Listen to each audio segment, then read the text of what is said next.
Selamat pagi saudara sekalian. Halo. Pagi. Mari saudara kita bersama-sama kita tundukkan kepala dan kita masuk di dalam doa. Bapa yang surga, kami bersyukur dan terima kasih ya Tuhan pada waktu kami menyaksikan puji-pujian yang sudah dinyanyikan oleh saudara seiman kami. Kami juga bersyukur karena kesempatan yang sudah Tuhan berikan untuk kami dapat bersama-sama berdoa, untuk kami dapat bersama-sama memuliakan nama kita. Itu semua adalah anugerah yang sudah Tuhan limpahkan dalam setiap kehidupan kami. Kami juga bersyukur ya Tuhan untuk kesempatan di pagi hari. Tuhan sudah menggairahkan di dalam kehidupan kerohanian kami, memberikan kepada kami satu kerinduan untuk bersama-sama beribadah, khususnya dalam menjelang dan mengenang daripada hari kebangkitan daripada Kristus. Tuhan, kami juga bersyukur untuk segala kasih setia yang sudah Tuhan limpahkan, baik dalam segala pergumulan hidup kami, pelayanan kami, maupun dalam setiap kehidupan keluarga kami, dengan Tuhan yang terus memimpin dan terus beracara di tengah-tengah pribadi kami demi pribadi. Kami juga berdoa dan menyerahkan waktu yang singkat ini, khususnya dalam pemberitaan firman-Mu. Kiranya Tuhan yang mengurapi keberadaan diri hamba-Mu yang penuh dengan segala kekurangan, kelemahan, sehingga segala sesuatunya, apa yang dia katakan, apa yang dia kerjakan, semuanya dapat menyenangkan dan berkenan sesuai dengan ketetapan kebenaran firman-Mu. Hamba-Mu juga berdoa dan menyerahkan dalam waktu yang singkat ini, khususnya kepada setiap pribadi yang akan mendengarkan, merenungkan, beracara oleh Tuhan, dan terus berfirmanlah dalam pribadi mereka. Dan kiranya Tuhan yang menuntut untuk setiap pergumulan hidup kami. Hanya dalam nama Tuhan kami Yesus Kristus, Juru Selamat dan Penebus kami yang hidup, kami berdoa dan ucapkan syukur. Amin. Saudara, pada waktu kita bersama-sama melihat tentang hari daripada kebangkitan daripada Kristus, ini merupakan satu hal yang seringkali dipertanyakan. Apakah Yesus betul-betul bangkit dari antara orang mati? Dan ini merupakan satu perdebatan, bukan sekedar hanya perdebatan di antara kehidupan beragama, tetapi sampai dalam pengertian para arkeologi dan para sejarawan sedang mempertanyakan dan sedang memperdebatkan apakah benar-benar Yesus itu adalah Tuhan yang benar-benar bangkit dari antara orang mati. Tetapi saudara, kalau kita kembali dalam hal ini, pada waktu kita bicara mengenai satu fakta yang bukan dongengnya, fakta ini yang merupakan satu bagian yang dimana kita dapat melihat bahwa Tuhan yang kita percayai, Tuhan yang kita amini, Tuhan yang kita muliakan adalah Tuhan yang bukan menjalankan atau mengadakan kebangkitannya secara dunia fiksi, tetapi dalam pengertian betul-betul fakta yang berbicara. Maka pada waktu saudara kita membuktikan mengenai arti kebangkitan daripada Kristus, dikatakan dalam satu konsep yang pertama yang lebih penting adanya, dikatakan kekristenan itu pada dasarnya itu adalah agama kebangkitan, yang merupakan satu fakta. Saudara, pada waktu seorang teolog ini mengatakan kekristenan itu pada dasarnya adalah agama kebangkitan. Ini merupakan satu fakta yang perlu kita camkan hal ini baik-baik, yang perlu kita pegang. Karena tanpa adanya kebangkitan, maka kekristenan itu akan hancur dan tidak akan mempunyai satu dasar yang kuat adanya. Maka dalam pengertian ini saudara, bagaimana sejarah menyatakan, sejarah membuktikan, dan sejarah juga melihat di dalam hal ini betul-betul Yesus sudah dibangkitkan. Maka dalam pengertian ini Tuhan berfirman di dalam kebenaran wahyu yang sudah Tuhan firmankan, baik melalui para rasul dan para nabi. Dan di dalam hal ini saudara, menurut daripada New Testament Theology, di dalam teologi perjanjian baru, dan dipercaya oleh seluruh gereja, paling tidak ada dua hal yang perlu kita lihat. Seorang teolog Reform, yaitu John Stott, pernah memberikan dua poin mengenai kuasa kebangkitan di dalam eksistensi daripada Kristus. Dia mengatakan dua hal yang paling penting. Yang pertama, dia mengatakan kelahiran daripada Kristus itu biasa, tetapi penjelmaannya ke dalam kandungan daripada Maria itu sangat luar biasa dan begitu ajaib adanya. Ini pertama kali yang membuat kita itu tercengang. Kelahirannya itu biasa, yang dikatakan tidak spektakuler. Dia dilahirkan di kandang Bethlehem, di kandang binatang. Dilahirkan sama seperti keberadaan diri kita, yang di dalam hal ini di dalam kandungan seorang anak darah manusia. Yang dikatakan di dalam hal ini, tetapi penjelmaannya, inkarnasinya ke dalam kandungan Maria, Itu yang sangat luar biasa dan sangat ajaib adanya. Dan yang kedua, dia memberikan penegasan. Bahkan kematian daripada Kristus itu kematian yang biasa, tetapi kebangkitannya luar biasa. Setiap manusia di dalam kemanusiaan daripada Kristus akan juga mengalami hal yang seperti yang akan kita alami. Kita pernah dilahirkan, dan keesokan harinya dan waktu yang sudah Tuhan tentukan, kita pun akan mengalami kematian. Saudara yang terkasih dalam Tuhan, ini merupakan satu hal bagaimana kita melihat dua poin ini, dan kita mulai mendalami, dan kita mulai bicara tentang faktanya. Maka dalam pengertian ini, saudara, saya akan mengajak saudara berpikir baik-baik. Kemarin dalam kita mengenang tentang arti Paskah, tentang arti daripada Jumat Agung. Kemarin kita sudah Jumat Agung, yaitu pengorbanan daripada Kristus. Saya sudah mengatakan suatu perlambangan Taman Getsemani, yang dikatakan dalam hal ini begitu penting adanya taman itu. Dan yang kedua, mengenai satu cawan yang pahit, yang tidak pernah akan dikecap atau diminum oleh keberadaan manusia atau oknum lainnya. Hanya Kristus yang dapat menuntaskan, hanya Kristus yang dapat menggenapinya. Dan yang ketiga, satu perlambangan ciuman sang pengkhianat, yaitu Yudas Iskariot.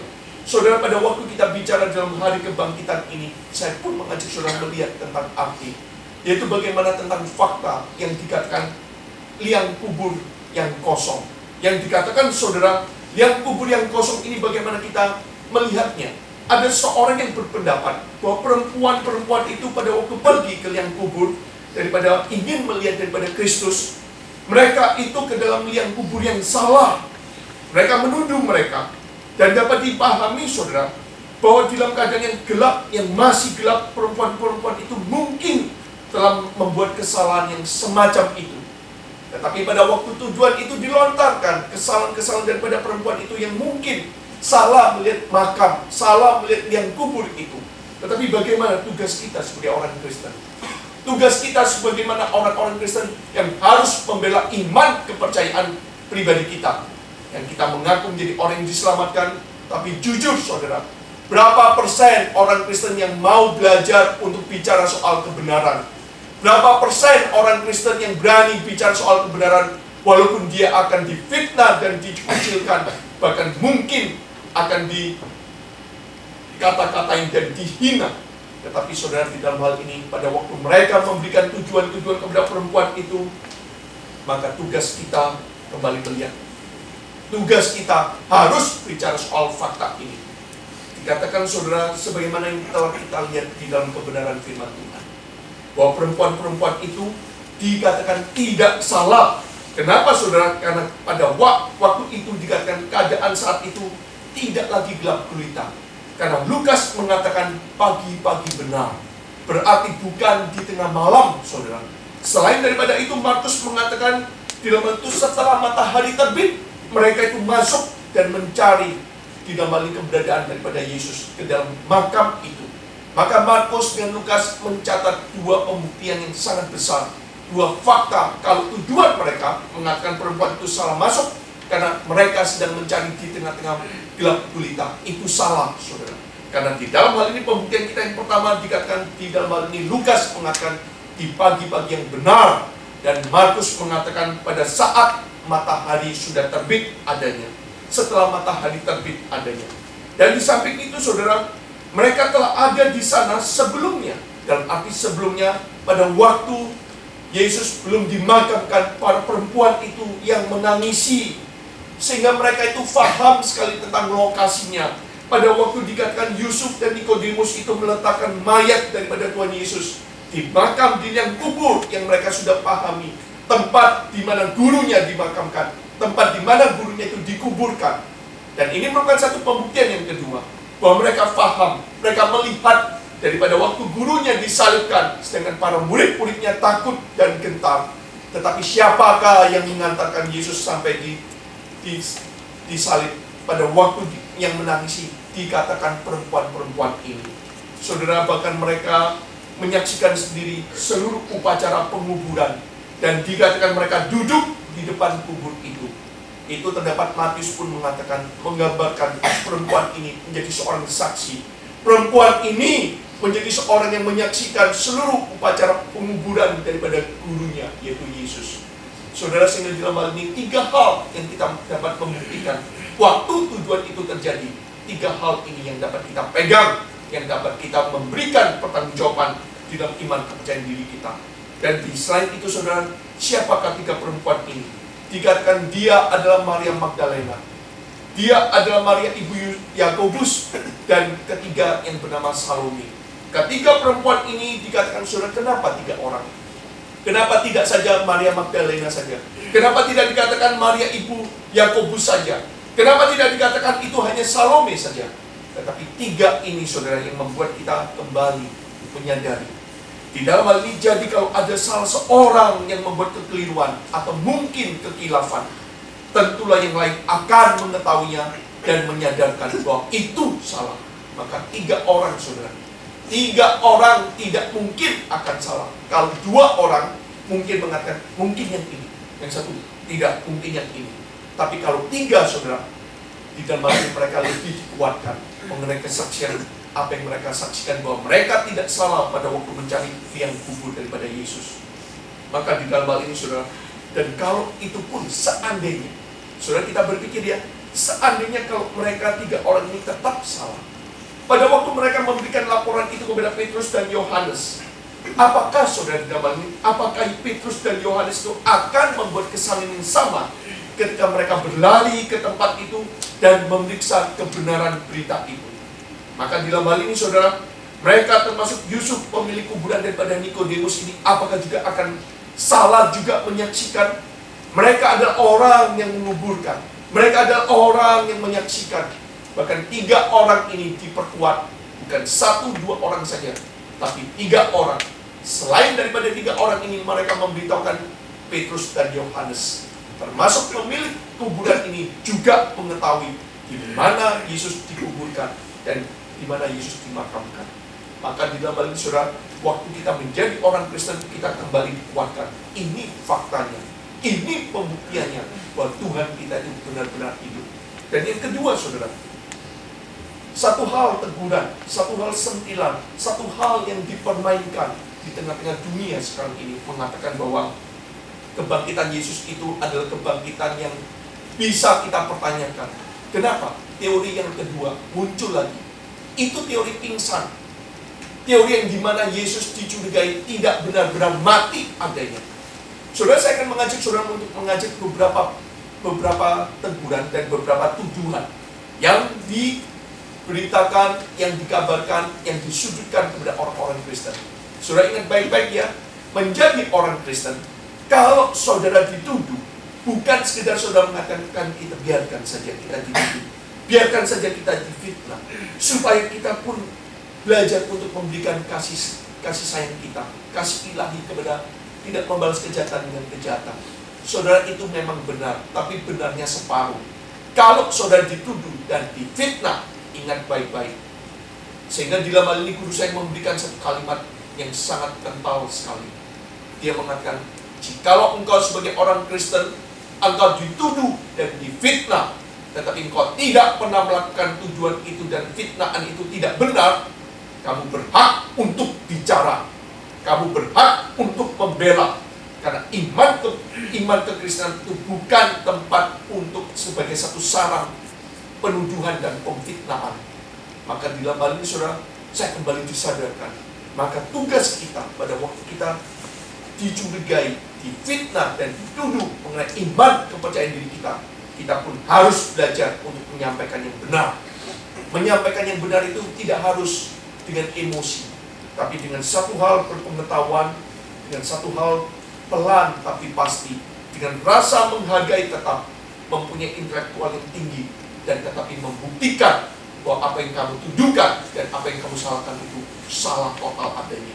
Maka di dalam hal ini, saudara, pada abad 19 ada 2 orang. Yang satu adalah Karl Barth, bukan Karl Barth seorang teolog.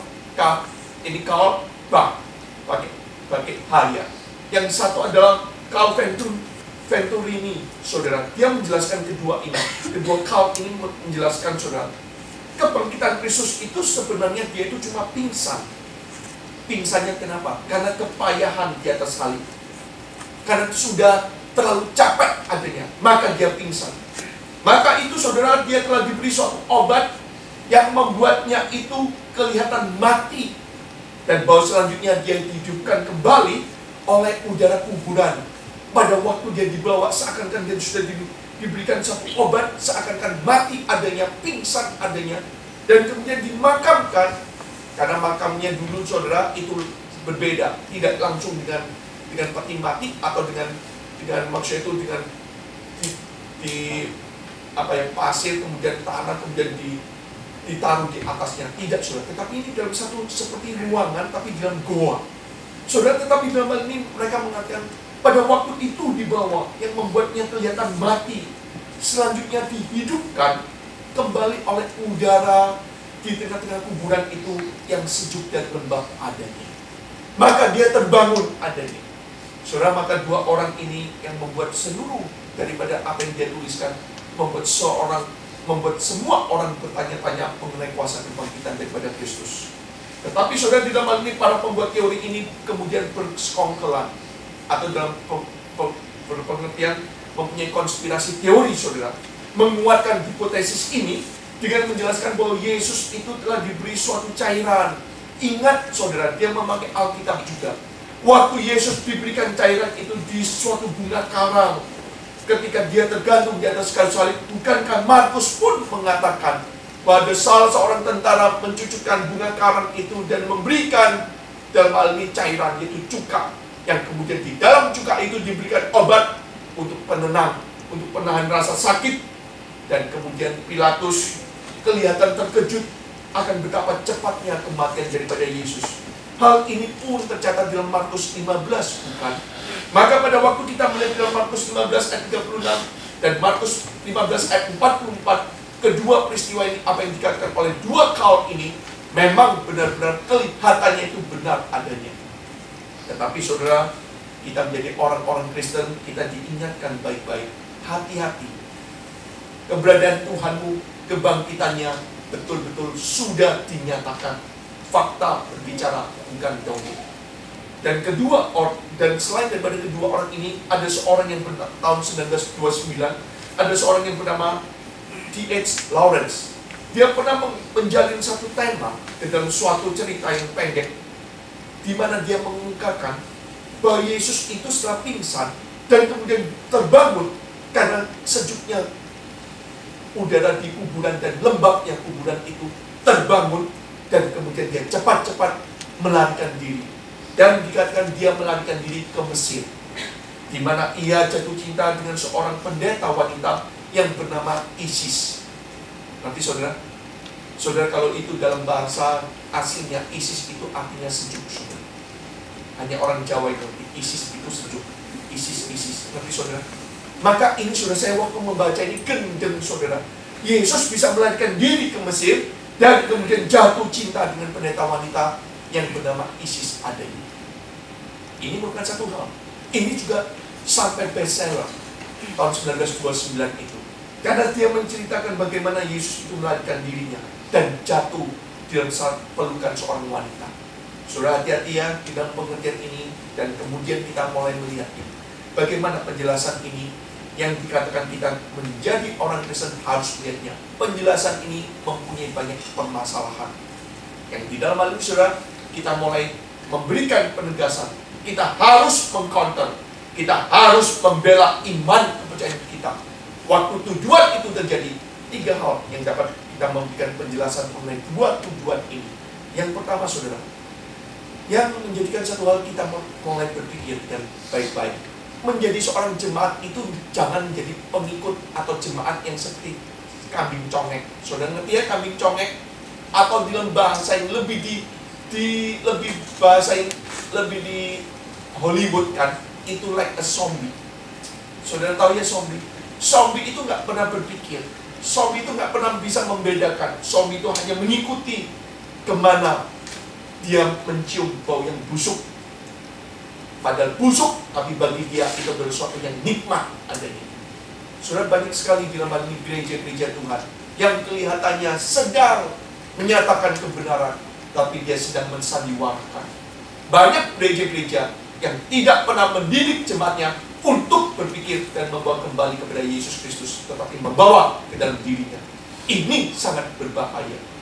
Maka di dalam hal ini saudara, kita mulai berpikir dengan baik-baik. Alasan-alasan kenapa saudara, apa yang dilontarkan oleh dua tujuan ini, kesulitan-kesulitan ini dalam mempercayai saudara, sangat sulit. Kalau kita melihatnya secara logikanya, bagaimana saudara kita bisa langsung mempercayai begitu mudahnya dengan satu dongeng yang diberikan kepada mereka, kepada diri kita. Saudara coba berpikir, nah itu pada waktu Tuhan Yesus disalibkan, penjagaan daripada pasukan Romawi itu sudah begitu ketat adanya. Bahkan sampai pasukan prajurit Romawi yang dipercayakan untuk melakukan hukuman mati, itu apakah dengan mudah dapat dibodohi dengan cara seperti itu? Dengan cara diberikan obat penenang, obat bius? Tidak, saudara. Tentara Romawi pada saat itu mempunyai ketakutan karena perintah itu dinyatakan orang ini harus dijatuhi hukuman mati. Dan pada waktu-waktu tertentu yang sudah ditentukan, jikalau orang ini masih belum mati, maka dia harus dipatahkan tulang kakinya. Tapi pada waktu dia melihat Yesus tidak pernah dipatahkan tulang kakinya, maka kita dapat melihat apakah dengan mudah para penjaga itu dibodohi, apakah dengan mudahnya para penjaga itu disuap adanya. Dan yang kedua, dan lihat saudara, kalau Yesus cuma hanya minum obat pingsan itu atau obat penenang itu, bagaimana saudara tombak yang digambarkan ditusukkan ke dalam rusuk daripada Kristus yang tidak akan membunuh dia, bahkan cuma hanya membuat pingsan? Kan gila saudara. Kalau itu tombak sudah dimasukkan dalam rusuknya, dan itu tombak bukan seperti silet saudara, itu panjangnya bayonet daripada tentara Jepang. Saya sampai ngeri. Zaman dulu saya waktu melihat di Beijing, saya waktu melihat di Nanjing, itu bayonet pisaunya daripada tentara Jepang itu yang di depan senapannya, itu saudara panjangnya segini, panjangnya segini. Jadi itu kalau masuk nggak setengah-setengah saudara, itu masuk besarnya, bukan main. Masuk biasanya itu dicungkit ke atas gitu, diolekin ke atas. Dan itu sama saudara, bagaimana mungkin tombak yang ditusukkan ke dalam rusuk daripada Tuhan Yesus, apakah itu hanya membuat dia pingsan? Dan waktu tombak itu ditusukkan, itu membuat satu hal, kematian, pasti kematian.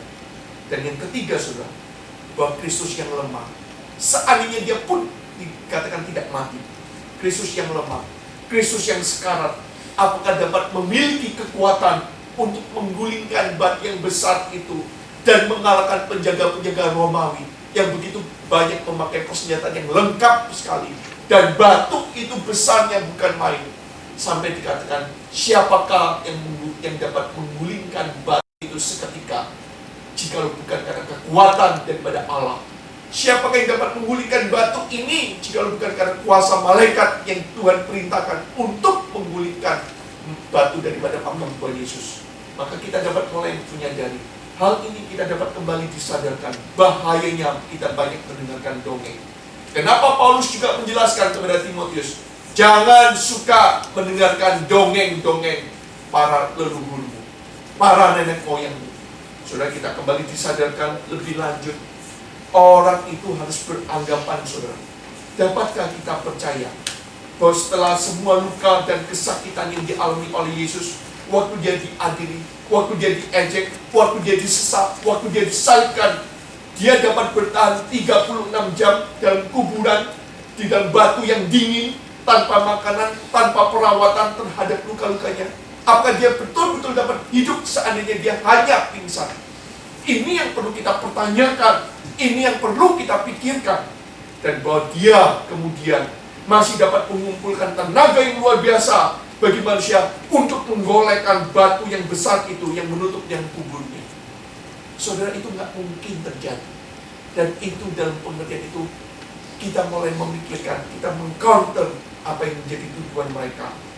Lebih lanjut, orang Kristen diminta, orang-orang itu harus beranggapan bahwa seorang Kristus, dikatakan seorang Kristus dalam keadaan seperti itu dapat meyakinkan murid-muridnya bahwa ia telah mengenalkan kematian dengan jaya.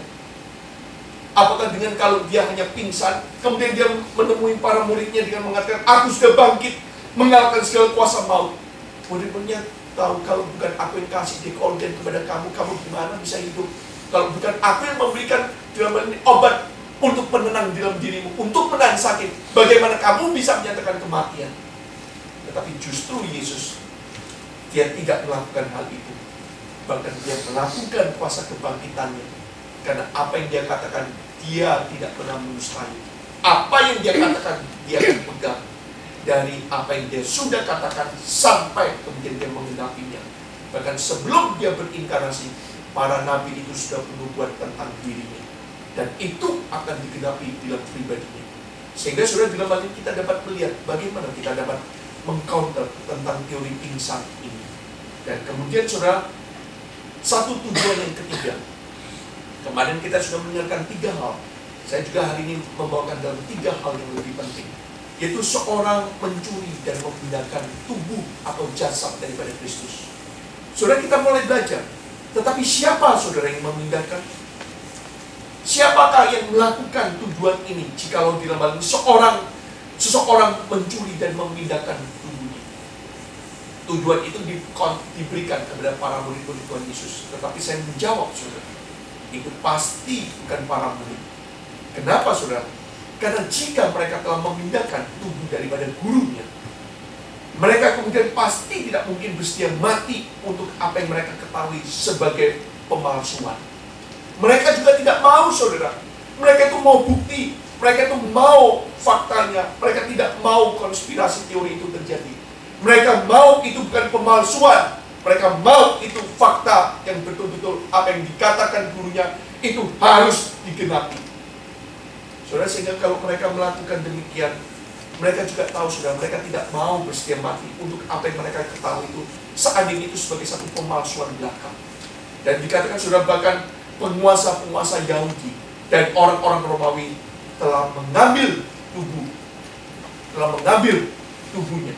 Kita dapat membayangkan saudara, kalau mereka mungkin seandainya itu pemimpin-pemimpin Romawi yang menyembunyikan, mereka dengan begitu mudahnya saudara, mereka mungkin telah memindahkannya. Mungkin kalau kita memikirkan, mungkin tidak, mungkin. Tapi ada orang yang memberikan tujuan ini lagi. Mungkin kan? Kalau bukan para murid, kamu mengatakan itu bukan para murid. Mungkin tidak. Para Romawi sedang melakukan konspirasi yang begitu luar biasa, yang seringkali dipermainkan di kalangan agen rahasia seperti CIA dan KGB dan Mossad. Itu kan permainan kelas tinggi saudara, yang dikatakan saudara, dia bisa menghantam. Misalkan saudara, banyak terjadi trik-trik yang kalau saudara membaca buku-buku dari agen rahasia ini, mereka bisa melakukan misalkan pembantaian massal di rumah sakit.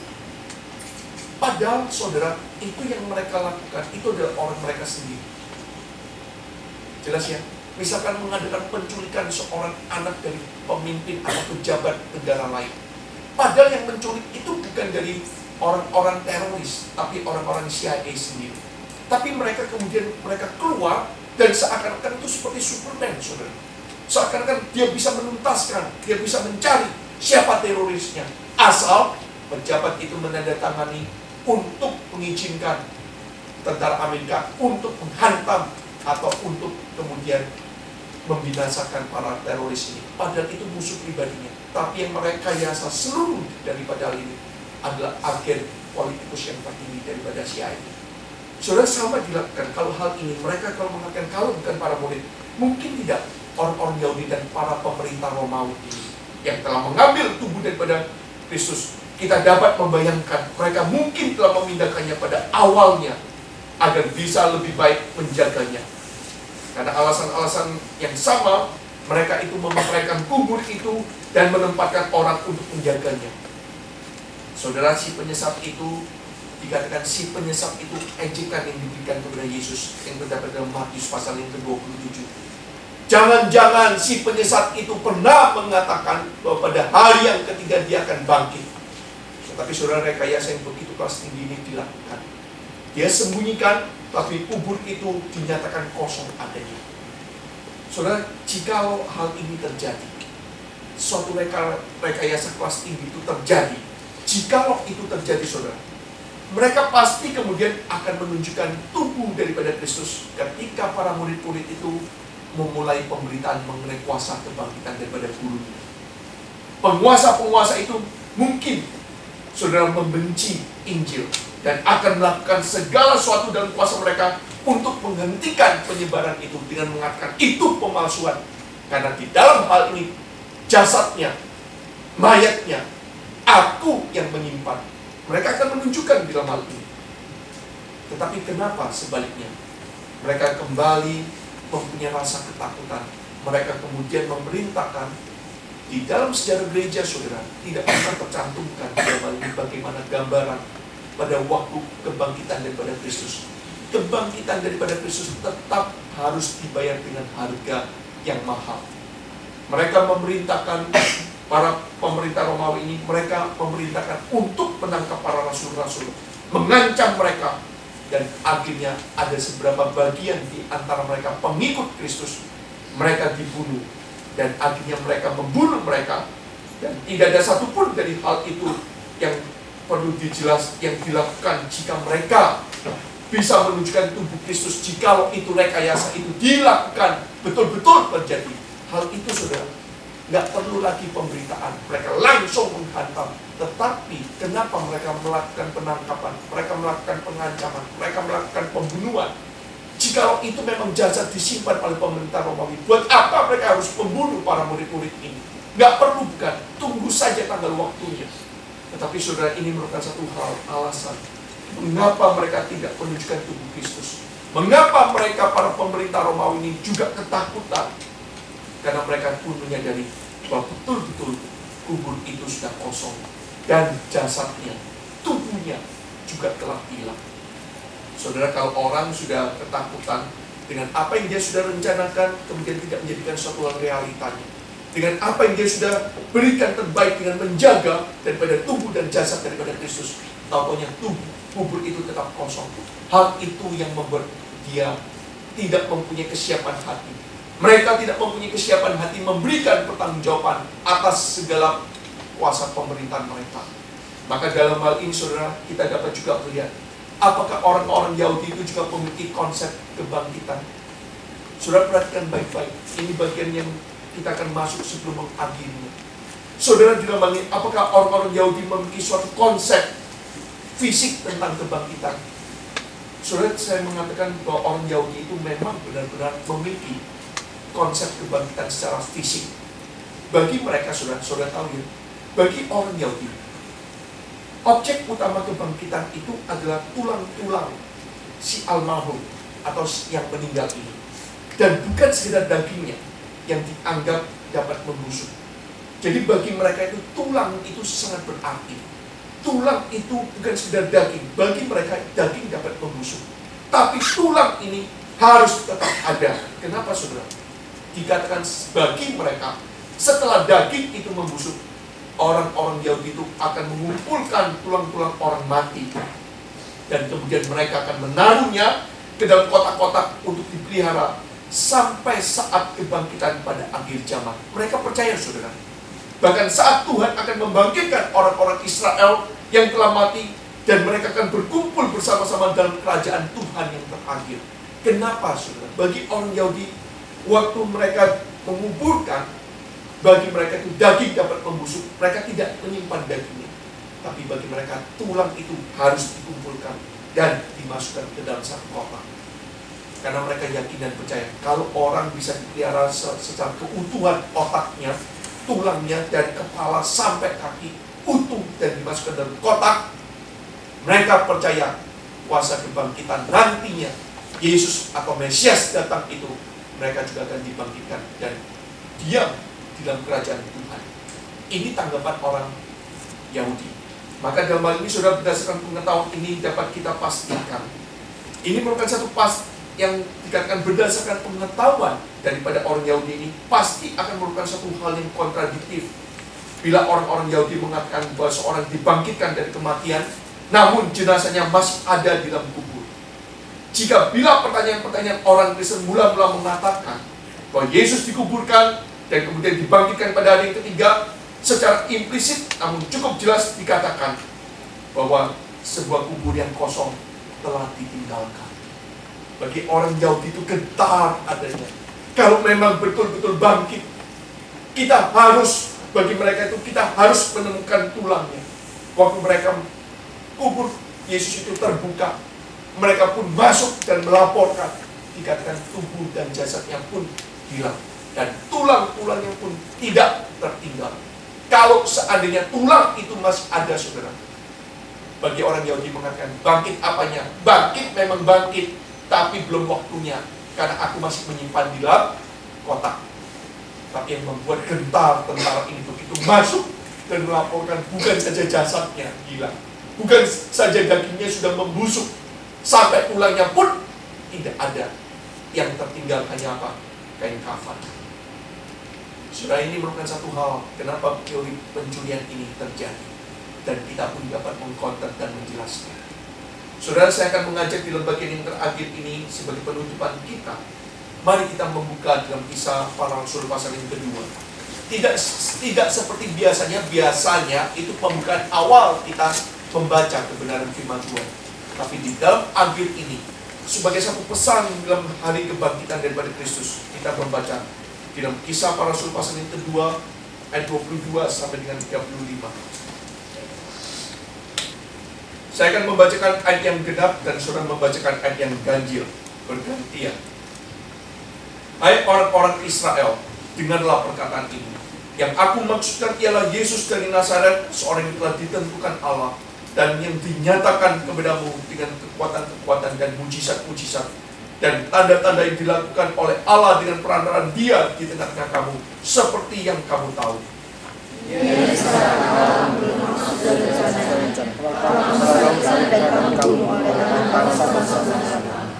Tetapi Allah membangkitkan Dia dengan melepaskan Dia dari sengsara maut, karena tidak mungkin Ia tetap berada dalam kuasa maut itu. Sebab kata Dia, aku senantiasa menghadap pada Tuhan, karena Ia berdiri di sebelah kananku, aku tidak boleh. Sebab itu hatiku bersukacita dan jiwaku bersorak-sorak, bahkan tubuhku akan diam dengan tentram. Sebab Engkau tidak menyerahkan aku kepada dunia orang mati, dan tidak membiarkan orang kudus-Mu dengan kebinasaan. Engkau memberitahukan kepadaku jalan kehidupan. Engkau akan melimpahi aku dengan sukacita di hadapanmu. Saudara-saudara, aku boleh berkata-kata terus terang kepadamu tentang Daud, bapa bangsa kita. Dia telah mati dan dikubur, dan kuburannya masih ada pada kita sampai hari ini. Tetapi ia adalah seorang nabi, dan ia tahu bahwa Allah telah berjanji kepadanya dengan mengangkat sumpah bahwa ia akan menundukkan seorang dari keturunan Daud sendiri di atas tatanya. Karena itu ia telah menghadap ke depan dan telah berbicara tentang kebangkitan Mesias, ketika ia mengatakan bahwa dia tidak ditinggalkan dalam dunia orang mati, dan bahwa dia tidak mengalami kebinasaan. Yesus inilah yang dibangkitkan Allah, dan tentang hal itu kami semua adalah saksi. Dan sudah dia ditinggalkan oleh tangan kanan Allah dan menerima Roh Kudus yang dijanjikan itu, maka dia menceritakannya apa yang kami lihat dan dengar di sini. Sebab bukan Daud yang naik ke surga, malah Daud sendiri berkata, Tuhan telah berfirman kepada Tuanku. Yang terakhir, duduklah di sebelah kananku sampai kubuat musuh-musuhmu menjadi tumpuan kakimu. saudara, di dalam hal ini menjadikan satu tema yang terakhir, satu tema yang maksudnya itu membuat kita mengerti arti kebangkitan. Saudara, ini merupakan satu bagian yang terakhir di dalam kita menutup renungan kita hari ini. Dikatakan saudara, di dalam dunia timur, berita itu tersebar mengenai kuasa kebangkitan Kristus dengan begitu cepat. Mungkin sebagian besar orang Yerusalem, baik penduduk tetap maupun pendatang, mereka sudah mendengarkan. Saudara, kabar itu kalau sudah diberitakan, baik itu kabar yang baik maupun yang tidak baik, itu cepat sekali menyampainya. Bahkan menyampainya luar biasa. Apalagi kalau itu kabar, rumor, gosip, wah luar biasa saudara. Bahkan sampai sudah mengetahui, bahkan sampai berita itu saudara, baik orang-orang Yerusalem yang tetap maupun yang pendatang, mereka sudah mengetahui tentang penangkapan, tentang pengadilan, tentang penyaliban Yesus dari Nazaret. Mereka juga telah mendengar isu tentang pengumuman resmi bahwa para pengikut-pengikut Yesus telah mencuri mayatnya hanya untuk membuat orang berpikir bahwa ia telah menggenapi janjinya dan telah bangkit dari antara orang mati. Tetapi saudara, Petrus dengan begitu beraninya, setelah kebangkitan daripada Kristus, Petrus itu berani menyatakan dan memberitahukan kebenaran. Ini tugas kita, memberitahukan kebenaran yang dikatakan 4 bukti. Di dalam hal ini, Petrus menyatakan apa yang dia ajarkan, apa yang aku dengarkan, dan apa yang aku ketahui. Dan aku sudah melihat, dan dia sudah menggenapinya. Maka 4 hal ini pada waktu dalam kisah para rasul pasal yang kedua, Petrus menyatakan 4 hal ini mengenai bukti kebangkitan daripada Kristus dari antara orang mati. Fakta itu berbicara.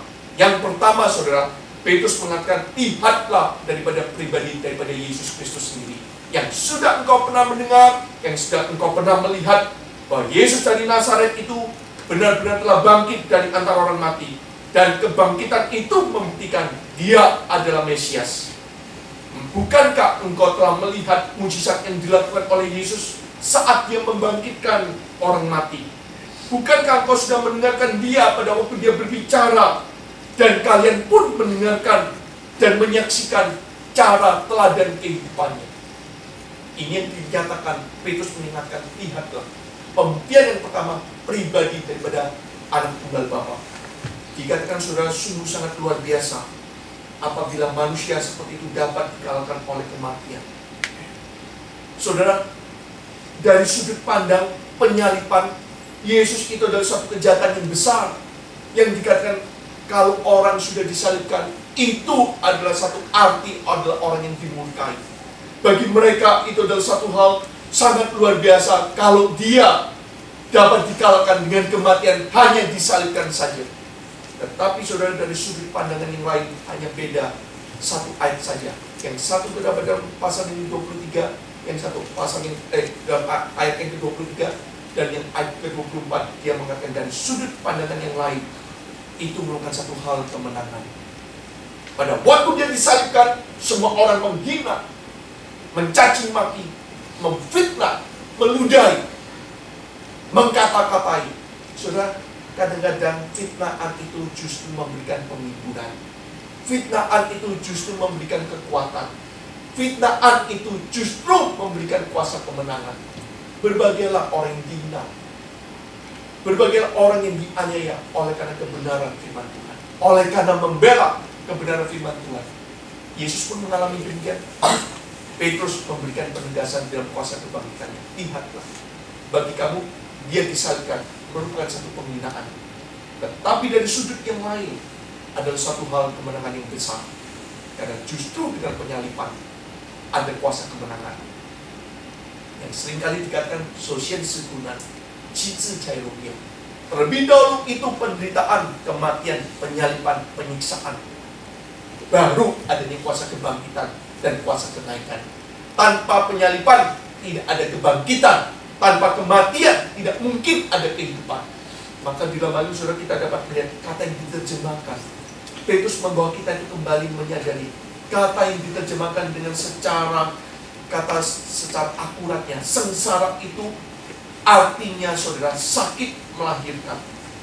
Dan itu mengungkapkan bahwa kubur adalah rahim, di mana tempat rahim yang melahirkan Yesus di dalam kemuliaan dan kebangkitannya.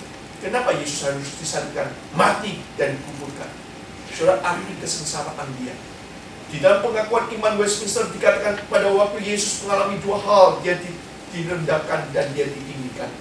Arti direndahkan itu dalam pengertian waktu dia mengalami kelahiran, kematian, penyaliban, dikuburkan dan masuk dalam liang kubur. Dan arti dalam liang kubur itu dalam pengertian itulah arti kesengsaraan dia. Sengsara dalam pengertian itu adalah satu hal pengertian yang Petrus terjemahkan. Itu adalah sakit melahirkan. Seperti rahim yang melahirkan Yesus dalam kemuliaan dan kebangkitan.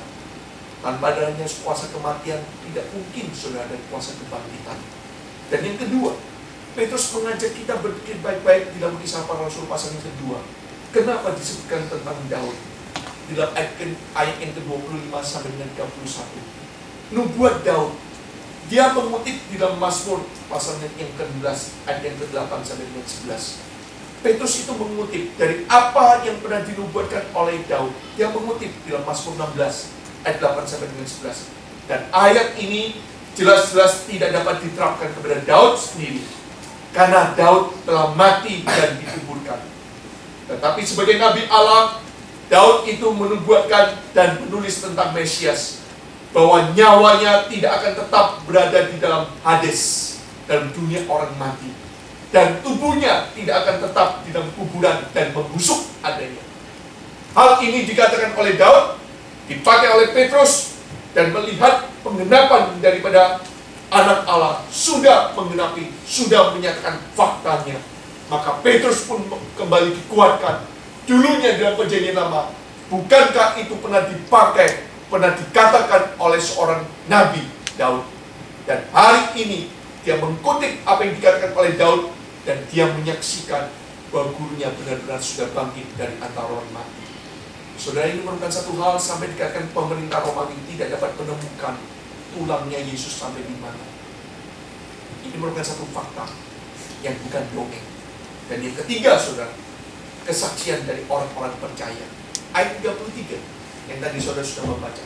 Ayat 33 itu mengatakan sesudah kebangkitannya, Yesus tidak menampakkan diri kepada dunia pada umumnya. Yesus tidak menunjukkan kepada semua orang, tidak. Tetapi dia terlebih dahulu menunjukkan kepada para pengikut-pengikutnya sendiri, yang telah diberikan amanat untuk memberikan kesaksian kepada orang lain bahwa dia benar-benar hidup. Saudara ingat baik-baik ya, kalau ada seorang hamba Tuhan mengatakan bahwa khotbah itu kesaksian, seperti dalam perjanjian baru, di dalam Kisah Para Rasul, saya mengatakan harus tetap dibedakan. Saudara, bedakan baik-baik. Di dalam bahasa Indonesianya tidak dapat dibedakan kesaksian. Maka kesaksian dalam bahasa Indonesianya, saudara, seringkali diplesetkan. Kesaksian itu, saudara, seringkali saudara tidak lagi bicara soal Injil. Berdasarkan apa? Pengalaman hidupmu, pengalaman kehancuran hidupmu, pengalaman pahitmu, pengalaman di dalam kerusakan moralmu. Saudara, itu pengalaman. Tapi kerusakan dirimu, moralmu, pengalamanmu pribadi tidak dapat diberikan sebagai satu patokan kebenaran. Maka ada seorang teolog yang sangat tajam pada melihat kebangunan rohani yang banyak dilakukan oleh gereja-gereja hanya melalui kesaksian. Dia mengatakan, jikalau seorang bertobat hanya dengan mendengarkan kesaksian tetapi tidak pernah mendengarkan kebenaran Injil Kristus, itu bukan pertobatan yang sejati.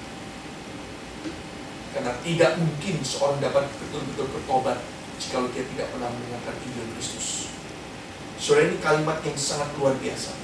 Dikatakan, saudara, kesaksian itu tetap bisa dibedakan. Saya mengatakan, di dalam konsep teologi reform, preaching, kedua itu witness, ketiga itu testimoni. Jelas ya? Hari ini, saudara, kita seringkali menghancurkan antara definisi dan signifikansi daripada witness dan testimoni. Kita ini, saudara, kita tidak bisa mengatakan saya witness.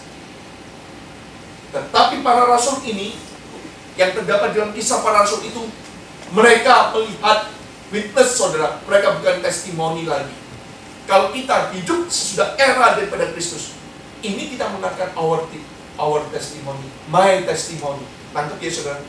Sehingga saudara dapat melihatnya. Saya nggak bisa mengatakan seperti apa yang Petrus katakan. Nggak bisa. Saya hanya mengatakan my testimony. Tapi kalau Petrus mengatakan my witness, saudara ngerti ya?